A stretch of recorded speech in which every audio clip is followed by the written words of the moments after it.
bien vrai que ñu ci bari sax dañ ne duñu bàyyi Yewwi Askan Wi parce que ñee moomuñu ko mais boo xoolee tey ce qui se passe à Yewwi Askan Wi mais c'est une sorte de dictature moo am Yewwi.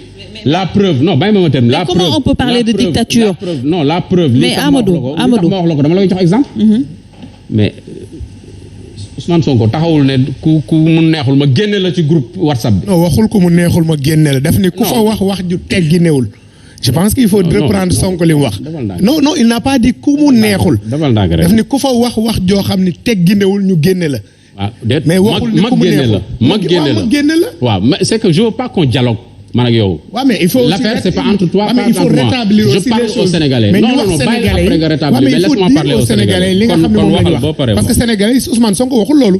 loolu aussi il est bon ñu rappeler ko Sénégalais yi. Amadou. on vous écoute chaque fois que ñu wax loo xam ne dëppoowul ak réalité bi aussi il faut ñu rappeler ko Sénégalais yi. Amadou dañ lay fi sànq loo xam ne dëppoowul ak réalité on t'a laissé finir. d'accord Amadou alors. tu as la possibilité mais chaque fois ma dégg loo xam ne dëppoowul ak li ñu wax. dinañ ko leeral Sénégalais yi Ousmane Sonko n'a jamais dit boo leen laalee fu metti rek ñuy wax ju bari. waaw mais bu dee wax dëgg mooy laal fu metti dinañ ci ñëw mais Ousmane Sonko n'a jamais dit ça. waaw da ngeen di déglu. mais bu ñu waxee loolu tuuti dinañ ko rappeler. Samb s'il te plaît. dama ne y a de la dictature dictature au sein de Yewwi Askan Wi. Aucune forme de dictature dans Yewwi Askan Wi. On le laisse venir. Il y a de la dictature au sein de Yewwi Askan Wi. Ça, c'est dire, mais tu reflètes la réalité. Il y a de la dictature au sein de Yewwi Askan Wi. Il n'y en a pas du tout. Il y a de la dictature au sein de Yewwi Askan Wi. Je répète, autant que vous voulez. Autant que tu veux toi aussi. D'accord. amul problème mais dinañu rappeler Sénégalais li nga xam mooy réalité bi. léegi dafa nekk di wax peut-être lan moo tax. je termine man li ma doon wax. justement oui c'est ce que je suis en train de dire Amadou. je me souviens bien de mes propos. oui c'est ce que je suis en train je peux les finir. c'est ce que je suis en train de te dire. je suis en train de dire ñu sàmm nañu bàyyi na la bàyyi nga yeggali après s'il y a des précisions oui s'il y a des précisions après on reprécise da nga doon wax ne que dafa am dictature mais lan moo la waxloo ne que dafa am dictature au sein de Yewwi Askan Wi on te laisse terminer. je dis il y a de la dictature au sein de Yewwi waxuma ko. qu'est-ce qu'il explique. dama ne man waxuma ko ña bokk Yewwi Askan bi ñoo def seen conférence de presse wax ko. oui xam nga dafa am yoo xam ne aussi faut pas que ñuy jël di personnaliser le débat c'est pas mes propos moi d'accord ce n'est pas mes propos ñi nga xam ne ñoo def seen conférence de presse ñoo taxaw wax ko. mais Amadou ñooñu est-ce que c'est pas facile aussi également non mais attends ma relance la foofu est-ce que loolu tamit c'est pas facile d'une part investiruñ la wala parti bi nga nekk neexu la nga génn ne waaw dafa am dictature wala ñun biñ ñuy tànn alors que yéen a jël lenge yi ne Khalifa Ababacar Sall moom mooy tànn tey jii kan moo war a nekk est-ce que foot bi demeewul foofu ba pare à la base avant ñoom ñuy jeter Khalifa Sall rek tànnul dama ne Khalifa Sall rek tànnul li ma lay wax nii. mais Khalifa Sall avait dit il va consulter certains leaders et ça a été dit aussi bi ñu koy tànn. d'accord allez-y Amadou. tu vas finalement dire ce que je vais dire dama ne Khalifa Sall rek tànnul man foofu laa yem rek il a accouché. mais non pas du tout parce que on n'est pas enceinte bay accoucher. s'il te plaît. bon comme tu t'es senti morveux. il faut non on va pas jouer à ça s'il vous plaît on va pas jouer à ça yéen ñaar ñi vous êtes assez responsable quand même vous êtes assez responsable pour ne pas nekk fi di jouer au chat et à la souris mais on ne va pas l'accepter s'il vous plaît oui d'accord je suis d'accord Samb mais oui d'accord mais de ces termes qu'on n'acceptera pas d'accord mais duñu nekk di jouer également au chat et à la souris on le laisse terminer après vous prenez la parole. Je peux terminer pour ne pas monopoliser le débat. Oui, terminez rapidement, nous continuer, parce que là, on n'évolue pas du tout et c'est pas bon.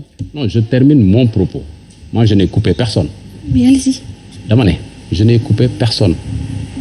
Les gens ont le droit de dire ce qu'ils pensent. C'est pas la peine de se répéter. Allez-y. Non, Amadou. Attendez. Sinon, à chaque fois, mais c'est pas mon problème, ça. C'est-à-dire que demain, je vais wax ci Benno Bokk Yaakaar. ci sa micro. da ngeen may may bu ma paree ma wax ci Yewwi bu fa la xëccoo bi nekk pourquoi ngeen d'accord ñu wax ci Benno Bokk Yaakaar kenn du wax ci Yewwi c'est moi finir dama ne Yewwi Askan Wi Khalifa Sall du moom rek moo tànn te li ma lay wax ni encore une fois ni ma ko waxoon ci attitude dictatoriale bi man waxuma ko ña ca bokk ñoo ko wax ña bokk foofu tamit ñoo ne nañu defee tànneef bi entre 3 partis politiques 3 leaders toog def ko ñoom ànduñu ci ña fa bokk ñoo ko wax d'accord ensuite ma ne la y a un silence bavard c'est le silence de Malick Gakou ñoom tamit ils sont laissés en rade ñooñu tamit bés bu ñu jógee moo tax je me permets moi en tant qu'analyste de dire que on va vers un clash dans Benno dans Yewwi Askan Wi on va vers un clash inévitablement parce que déjà li am rek c'est les germes d'un clash parce que tey bu fekkee liste bi ñu def ña bokk ci Yewwi reconnaître ñu liste boobu te attitude boobu du tey la commencé ñoom def nañ fi seen mbir def seen i drapeau woo ñoom Bougane ak ñoom ñu bañ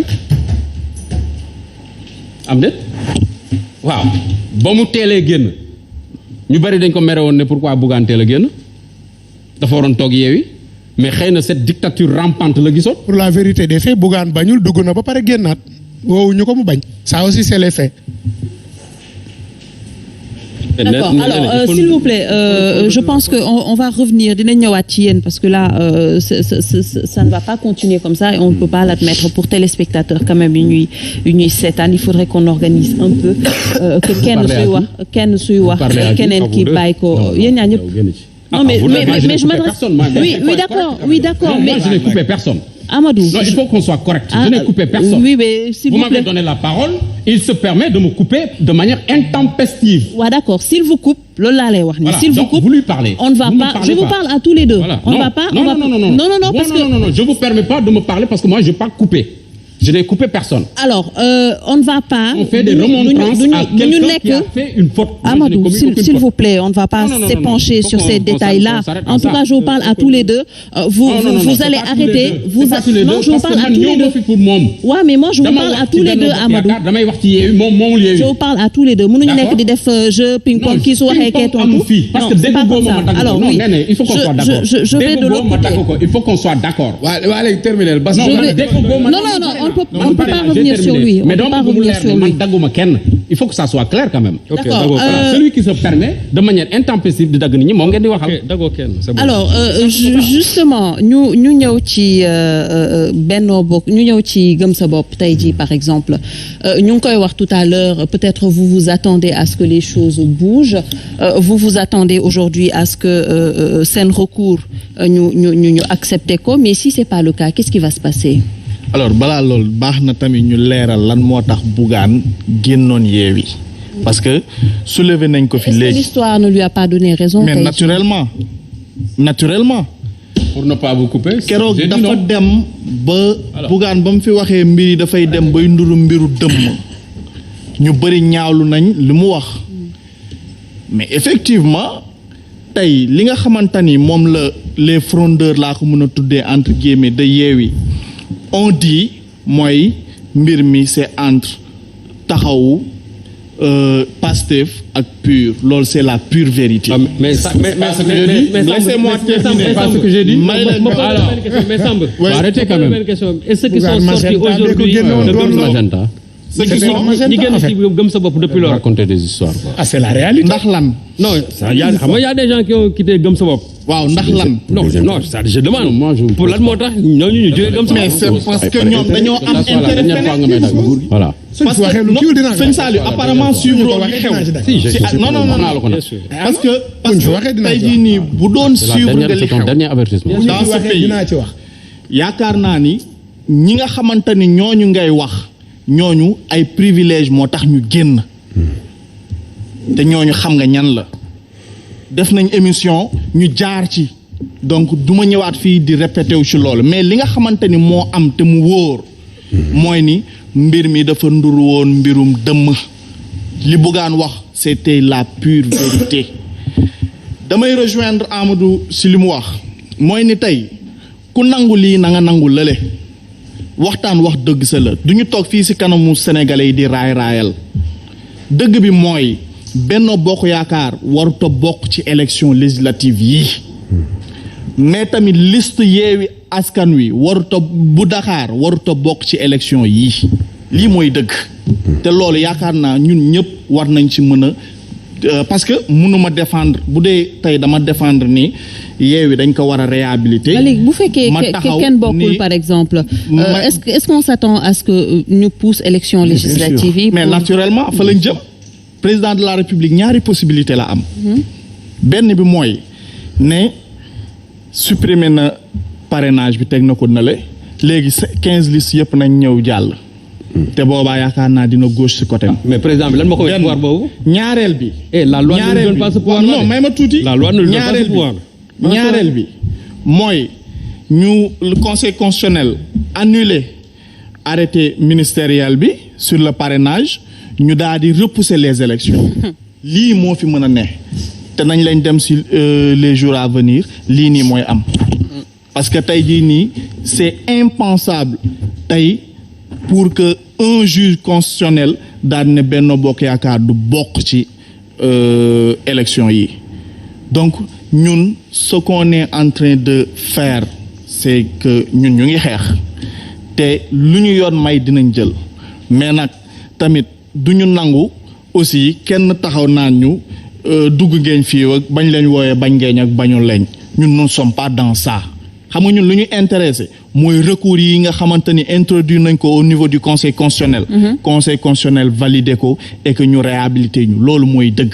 loolu moo fi mais man tout à l'heure dama glissé benn baat bi nga waxee loolu ma ne dal xel ça veut dire que yéen jàpp ngeen ni ak conseil constitutionnel bi Amadou naan nañu bàyyi xaw ma conseil constitutionnel sous nos tropiques là en Afrique suñu conseil constitutionnel da nga leen mës a gis ñu jël décision boo xam ni méngoowul ak li régime bëgg sunu conseil constitutionnel la seule compétence bi mu am mooy incompétence yéen jàpp ngeen ni kon yéen seen xeex bi nii loolu kon moo tax ngeen dem.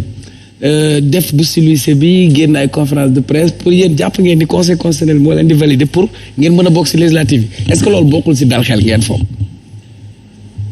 Cheikh Omar gis nga lenn dafa am mooy ni tey mënuñu rek taxaw ne conseil constitutionnel dina valider wala du valider xam nga fi ñu toll mooy lan.